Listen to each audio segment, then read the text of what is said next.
Herzlich willkommen. Ich bin der Marcel von Farmi und heute machen wir etwas ganz Besonderes. Eine Crème Brûlée, das französische Dessert mit knusprigem Deckel und weichem Herz. Aromatisiert mit Orange und Rosmarin. Das Rezept findet ihr natürlich wie immer unten in der Videobeschreibung oder auch in der V-Kitchen App. Natürlich befinden wir uns wieder in unserer Farmi-Küche, wo überall um uns herum eure frischen Bestellungen abgepackt werden. Also wundert euch nicht über eventuelle Zwischengeräusche. Aber was genau ist Crème Brûlée? Der Ursprung der Crème Brûlée bleibt unbekannt. Die erste historische Aufzeichnung befindet sich in einem Buch vom französischen Koch François Massiaot. Dort drin beschreibt er, wie die Crème Brûlée erfunden worden ist bei einem Essen, das von Philippe d'Orléans organisiert worden ist.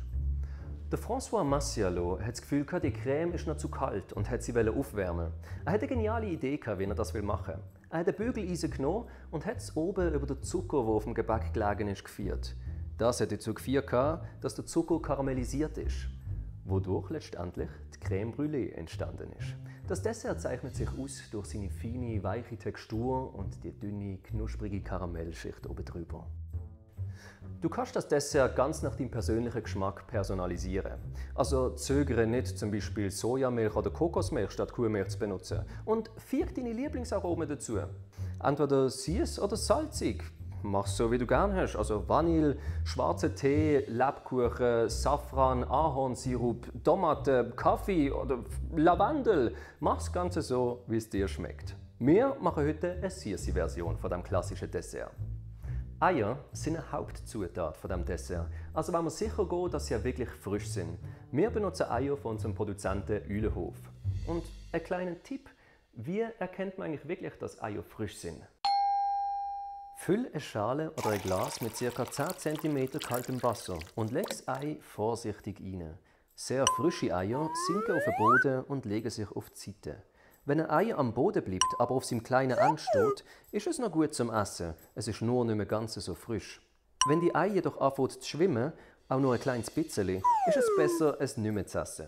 Das ist ein guter Tipp zum Vermeiden, dass du Eier wegwirfst, obwohl sie vielleicht noch gut sind. Und wie bereitet man jetzt eine perfekte Crème Brûlée zu?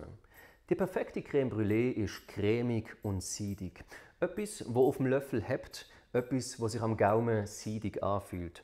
Die Karamellisierung sollte eine leichte, dünne und knusprige Schicht auf der Creme bilden. Gerade so, dass sie sich leicht mit dem Löffel knacken lässt. Natürlich spielt auch die Auswahl der richtigen Zutaten eine grosse Rolle für die Qualität des Endprodukts. Damit deine Crème Brûlée perfekt wird, solltest du Vollmilch, Rahm mit 30% Fett und grosse, frische Eier wählen. Aber nicht nur das ist wichtig, sondern auch die angegebene Menge einzuhalten.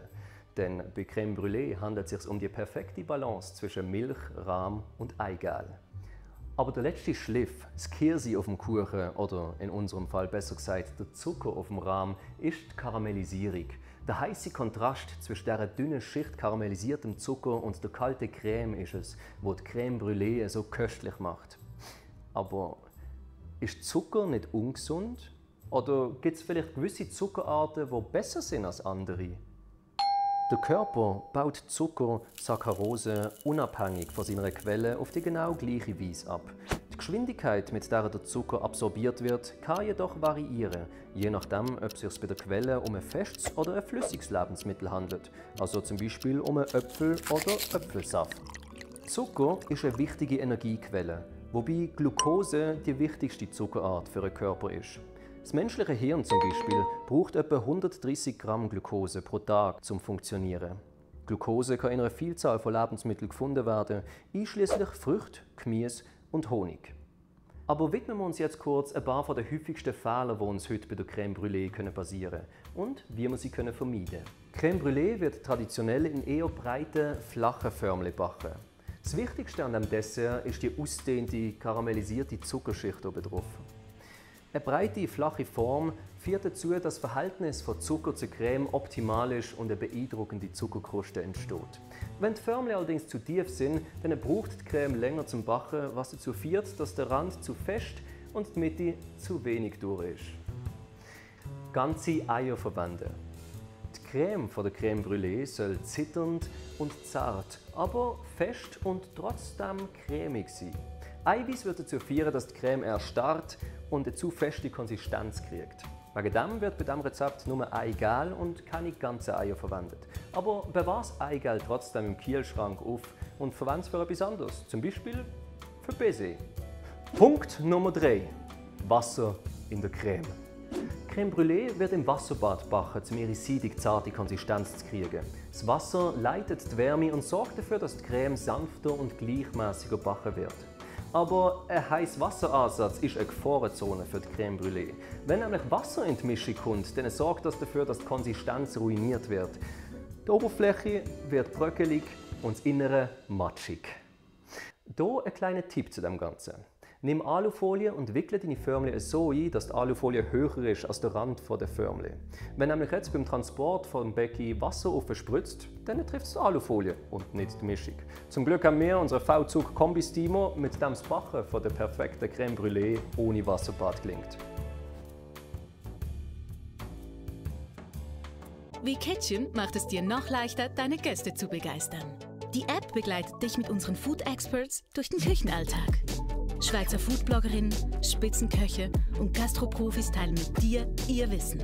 Wochenplanung leicht gemacht. Finde in der WeKitchen App viel Inspiration für den Küchenalltag und bestelle die Rezeptzutaten direkt bei Fami.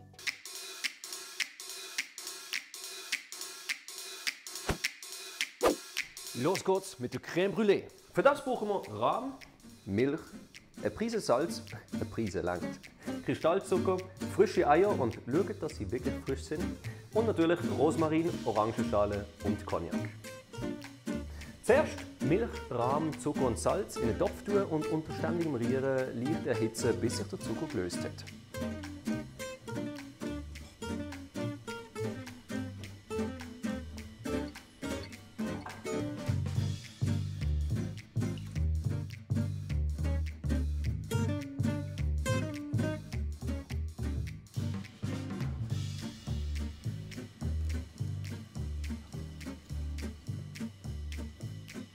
Wenn der Zucker geschmolzen ist, dann vom Herd nehmen. Und als nächstes brauchen wir Orangenschale, Rosmarin und Cognac.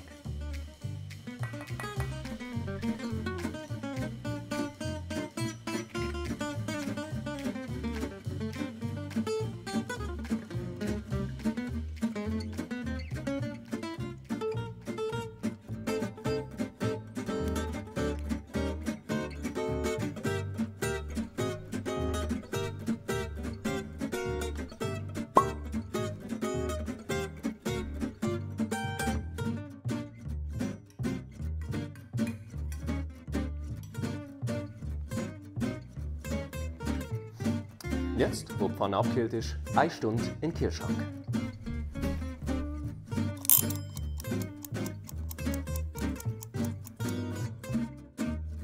Rosmarin und Orangenschale entfernen.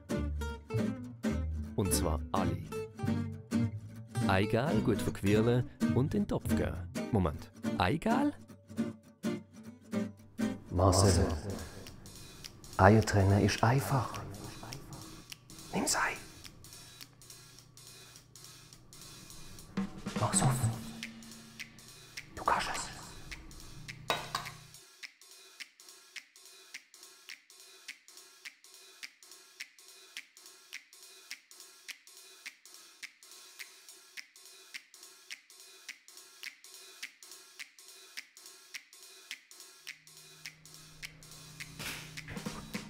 Sorry, mache das nicht daheim.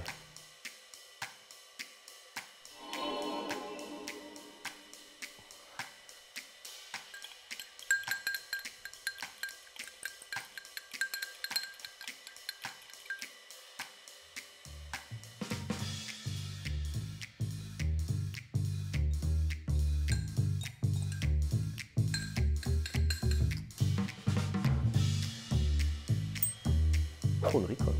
Fancy.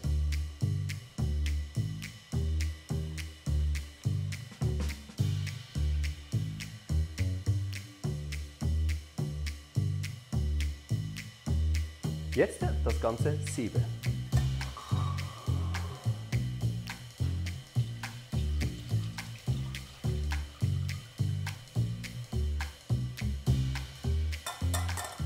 Und jetzt in Soufflé-Formen füllen.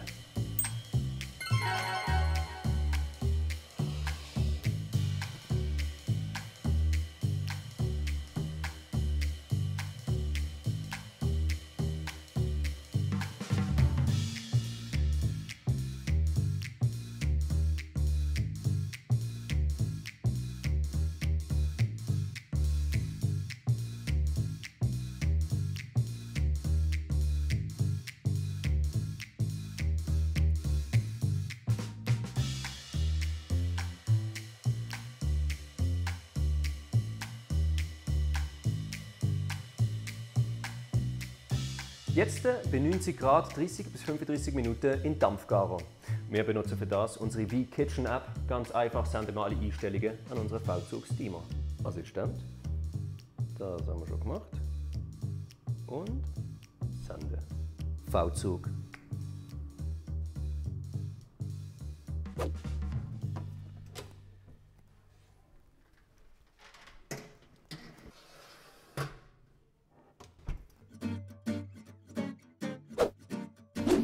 Aber wie wissen wir wirklich, ob die Creme gar ist? Die Creme ist dann gar, wenn die Mitte noch leicht zittert und sich oben drauf eine Art Film gebildet hat. Wenn man den mit dem Finger anlangt, bleibt nichts daran kleben.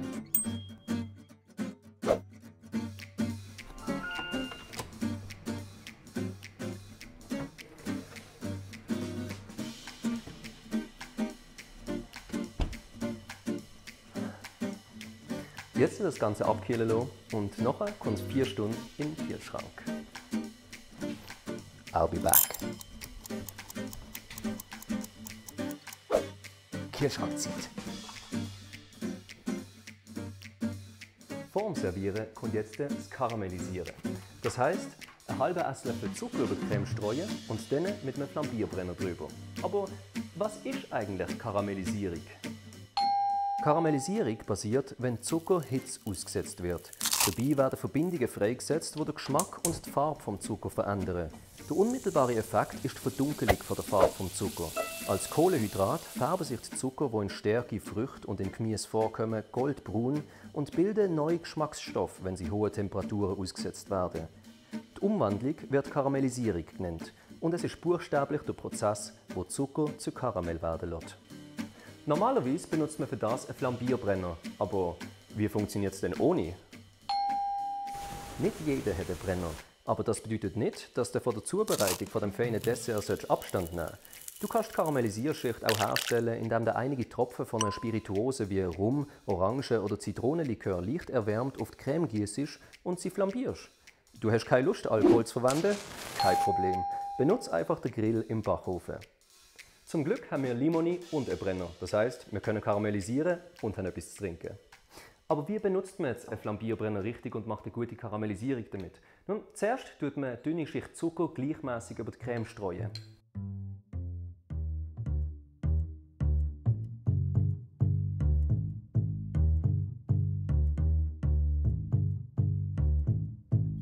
Dann die Flamme vom Brenner mit langsamer, schwungvoller Bewegung über die Oberfläche der Creme führen, so dass die Spitze der Flamme den Zucker gerade so berührt. Der Zucker wird zuerst langsam schmelzen und dann karamellisieren, bis die ganze Oberfläche glänzig und braun ist. Los geht's! Oh.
Dazu mache ich nachher gerade noch ein Chateau Raymond Lafon auf.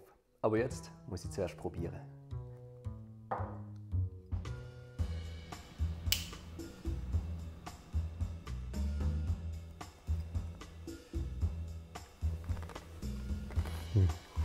Ein guter.